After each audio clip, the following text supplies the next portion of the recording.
Tov Rabosai and Shavua Tov. Today was the 22nd day of the month of Menachem Av, and we are finishing up Daf Yud Daled Amud Beis and going on to Daf Tes Vav Amud Aleph. And just to review, we are in the somewhat complex sugyas of Rabbi Chanina Skana Kahanim. The Mishnah had told us the opinion of Rabbi Chanina Skana Kahanim is that you can burn not the opinion, there's the records of practice, and that's an important detail. He records of practice from the days of the Beis Hamikdash, that they would burn truma. This is how the Gemara explained it. Korbanos that were possible at a level of avatuma that became possible from an avatuma. So now it's a rishon latuma. The meat is a rishon latuma with meat that is a shlishi latuma, even though it's going to make it a sheni latuma. And the Gemara then discussed the Mishnah then listed the opinion of Rabbi Akiva. That shemen that became puzzle through that is a shlishi l'tuma could come in contact with a lamp that was made into a rishon l'tuma from somebody that came in contact with the dead body. And then the Gemara question that seems to be exactly the same din, and the Gemara discussed that. And then there was the din of Reb Meir at the end of the Mishnah. Midivrehem. Remer said Midivrehem. From their words we know, and this is what Rashi says is the connection to Maseches Pesachim. Midivrehem. From their words we know that you can burn chulin with truma on erev Pesach. Both of them are about to get destroyed because it's now the zman isur. Now you're not going to be able to eat from the chulin or the truma, at least according to everybody, by the 5th hour of the day. And that's a din midrabanan, because it's only by the 6th hour of the day that it is also midaraisa, but you can burn them all together, and that was learned midivrehem. And then the Gemara is going to question at the bottom of Yud Daled Amud Beis, what exactly is this midivrehem? Whose words is he learning it from? Says the Gemara as follows, 6 lines from the bottom of Yud Daled Amud Beis, midivrehem deman. Whose words is he learning this din from? If you want to say that he's learning from the words of Rabbi Chanina Skana Kahanim, the original din of the Mishnah, midami. Can you compare these things? Hasam there tame v'tame. They are talking about meat that is tame with meat that is tame. Both of them are midaraisa, they're tame. So you're not changing the status of it, you're making it a more severe tumah, but it's tame v'tame. Hachatar v'tame. Here you have chametz that is tahar. That is truma with chulin that is tameh, and you are burning these two things together. You are creating tumah. You're creating tumah by the truma. So how could you learn this? How could you learn this din? It is not the same thing. Says the Gemara, Ella. Rather, you have to say midivrei Rabbi Akiva, that he's learning this from the din of Rabbi Akiva. Says the Gemara, midami. What do you mean? Hasam puzzle the tame. There, what you have is shemen, which is puzzle, with a ner, which is tame. Puzzle meaning it is invalidated for usage. It cannot make other things tame, but it is invalid for usage, and you can't use it. And you are making it more tame. Okay, fine. You're increasing the tumah, but it is already tame. Hachatar tame. Yeah, it's completely tarring with something that is entirely tame. You're creating tumah. Says the Gemara, Nema Kasav Reb Meir. This is the suggestion that the Gemara now is going to make the following suggestion. Nema Kasav Reb Meir, Masnisim ba'ava tumah deraisa. Maybe what Rabbi Chanina Skana Kahanim was saying, this is how Reb Meir learns the Mishnah, meaning the Mishnah of Rabbi Chanina Skana Kahanim, who was many generations before him. Rabbi Chanina Skana Kahanim was in the days of the Beis Hamikdash, and Reb Meir was a Talmud of Rabbi Akiva, some 70, 80 years after the destruction of the Beis Hamikdash. So maybe this Mishnah, Masnisin Avatuma, Deraisa, is talking about a case where the Avatuma is the Deraisa Vladatuma, and the Vladatuma which is making Tame is only a Tumah with the Rabbanan. And the Chiddush of Rabbi Chanina Skana Kahanim is that you can take something which only has a tumah on a level of the Rabbanan and make it have a tumah on a level of the Deraisa. The Deraisa tar ma'aliyah. On a level of Deraisa, it's entirely going to be tar. There's no isur. There's no tumah there at all. There's only a din with the Rabbanan, and therefore it's a big Chiddush. Rabbi Chanina Skana Kahanim is saying that you can introduce a level of tumah on a level of Deraisa, and that maybe that is where he is learning it from. That is suggestion number one. And what is midivreim? Midivrei Rabbi Chanina Skana Kahanim. He's learning from the words of Rabbi Chanina Skana Kahanim. Reish Lakish says Reish Lakish in a different interpretation. Mishum Bar Kapara, in the name of Bar Kapara, Masnisin, who is what's going on in the Mishnah? Masnisin, Ba'ava to Midaraisa, Uvlala to Midaraisa. You don't have to say that it's such a big chiddush, that it's introducing Tumah Midaraisa. That's already said that both of them have a Tumah on a level of Daraisa, exactly how we were learning before. Well, my Midivrayim, and what's the Midivrayim? Midivray Eliezer Rabbi Yeshua. It's not coming from Mechanin Skanak Anim, and it's not coming from Rabbi Akiva. It's coming from another din. It's coming from another din, from another Mishnah. What exactly is this case? That's Midivrayim, doesn't mean Midivrayim of the previous opinions of the Mishnah, but a different shita of the Tanaim. Says the Gemara, which Rabbi Yeshua are we talking about here? Hey, Rabbi Yeshua, who is this Rabbi Yeshua? So, if you want to say, Rabbi Yeshua, it is this Rabbi Yeshua. Ditnan teaches us in the Mishnah, Chavishel Truma, if you have a barrel of Truma, Shenola by Safek Tuma, that there's now a Safek of Tuma with regards to this barrel. You don't know, is it Tame, is it not Tame? How do you have a Safek Tuma?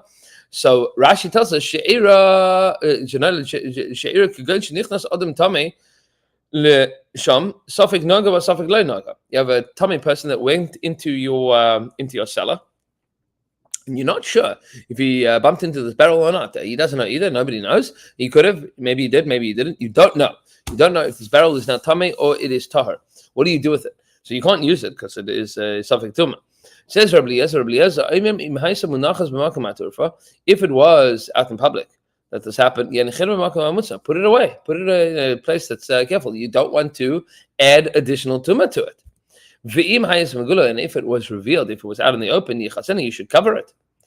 You don't want to add more tumah to it, even though it is Safek tumah. Now you don't want to make it into a valei tumah. You don't want to make it worse.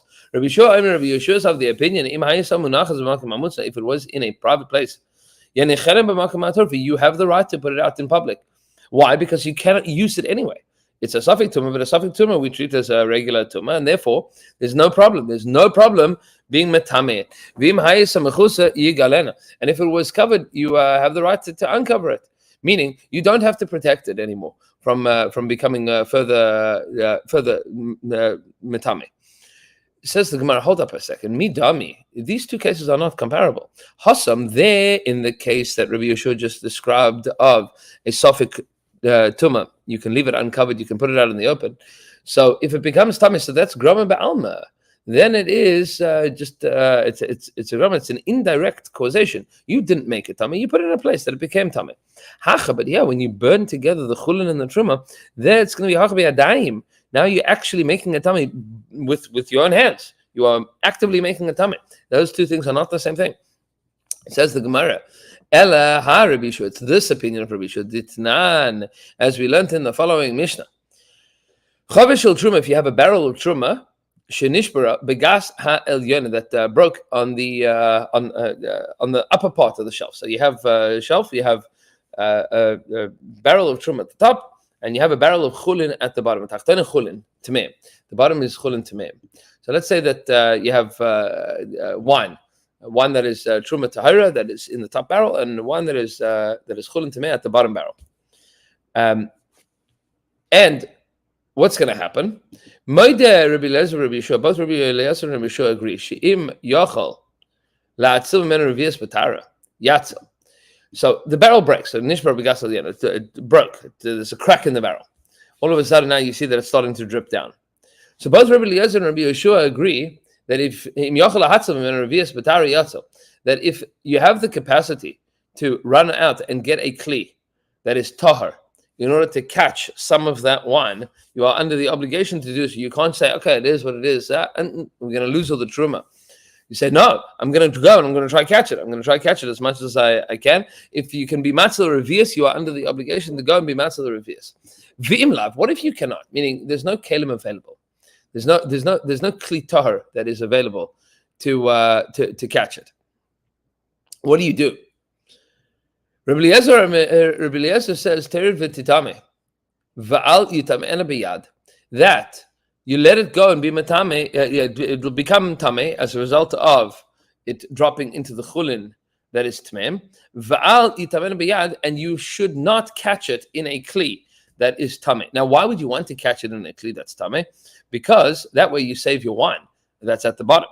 meaning the one that's at the top is already gone, right? Meaning it's gonna, one of two things is gonna happen. Either it's gonna fall into the barrel and become tameh, and then it's going to be truma tmea, which has no usage, or you're going to catch it in a kli and it's going to become tameh as a result of this kli tameh that you are catching it in. What's the difference between these two things? Is that if you catch it in a kli, then the kli is tameh, the wine is tameh, but your wine underneath it still is mutter to drink because it's chulin. Chulin, you don't have to have betara. You can have that even if it's chulin tmeim. You're allowed to drink that wine. But if the truma falls into it, then now it becomes aser because now it has truma tmeim inside of it. Now nobody can drink it. Not a kohen, not a ishol, not a nobody. That wine is now also going to go to waste.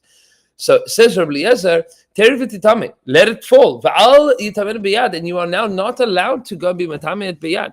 Rabbi Yeshua is of the opinion tamen biyad. No, go ahead. Since it's about to become tame anyway, it's about to become aser.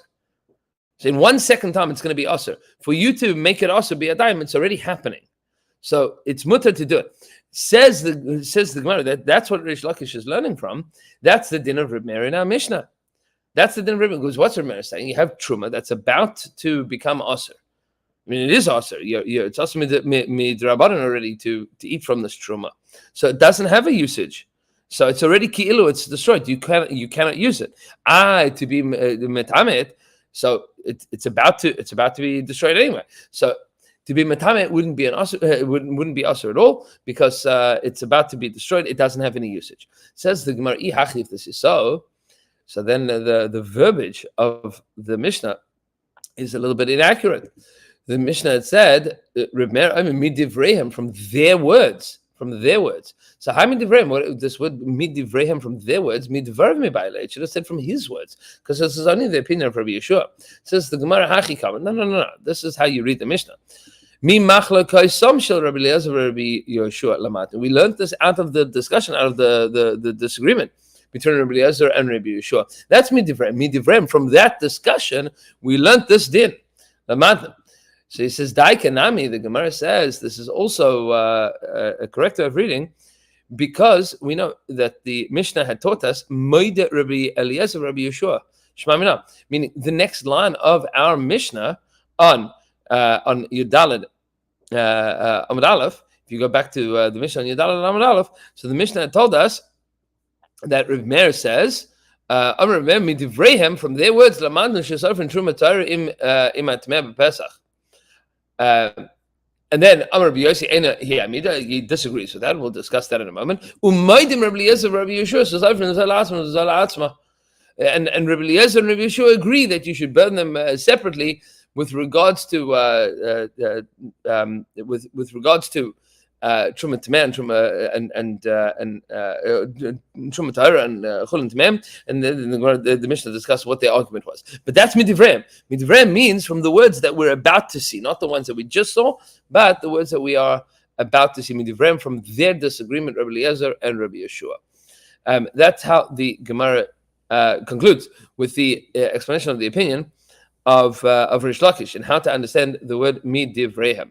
Says the Gemara, V'chein Amar Rav Nachman Amar Rava. This is also the way that Rav Nachman said in the name of Rabba bar Avua. He also agreed.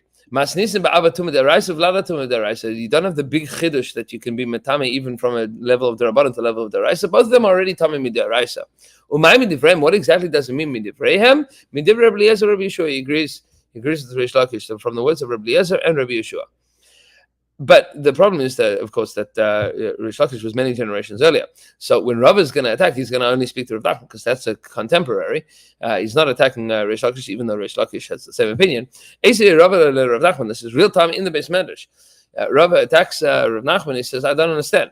Amar Rabbi Yossi had said to Rav Meir in our Mishnah, "In hadnida and demelaraya." What you are comparing to is not a good comparison. When our teachers testified, that's Rabbi Chanina's kind of kahanim. Al mahid, what were they testifying on? Im al habasa shenitma b'vlad hatuma. If they are talking about meat that became tama with a vlad hatuma, with a second degree or further of tuma, shesafar and oisay im habasa shenitma b'avatuma, that you have the right to burn it with meat that became tama with an avatuma. So you have a shlishi and a rishon. Zeh tameh v'zeh tameh, both of them are tameh. Both of them are equally. They both equally have the status of being tameh on a level of daraisa. Im ala shemen, if you are going to learn from the fact that the oil of Rabbi Akiva, Im ala shemen shenifsal b'tvul yom, that it became tameh with a tvul yom, with somebody that needed Tahar of Shemesh, they needed to wait until that evening in order to have a full sense of Tahara, and therefore the oil that he touches becomes a Shlishi L'Tumah. That you are allowed to light it in a lamp that became Tameh through somebody that became Tameh with a dead body, meaning it is somebody that has Tumas Mace. So Zeh Pasul Zeh Tameh. So the oil is Pasul and the lamp is Tameh. We also agree that if the truma became tameh with vlala tuma, you can burn it together with truma that has a higher level of tuma, or more severe level of tuma. But how would you then pass on that you could burn truma tluya? Truma tluya, you mean truma that has a suffix. If it's tameh tahar, with truma that you know with absolute certainty is tameh. Shema Yovi Eliyahu v'yitarena. Maybe Eliyahu Navi is going to come and is going to be metahiret. It's going to be metahiret. Now this din is not the din of erev Pesach. This is a din that Rabbi Yossi is saying in general that truma tzluya you would never be able to burn with a tmeh. Says Rashi over here. What exactly is this concern? Maybe Eliyahu is going to come. He says la'achar a little bit later, v'yomer, and he's going to say tahara haisa, that it was tahar. V'nimtza, and it comes out lemafreya retroactively. Shetime'enu truma b'yadayim, that you actively were metame the truma.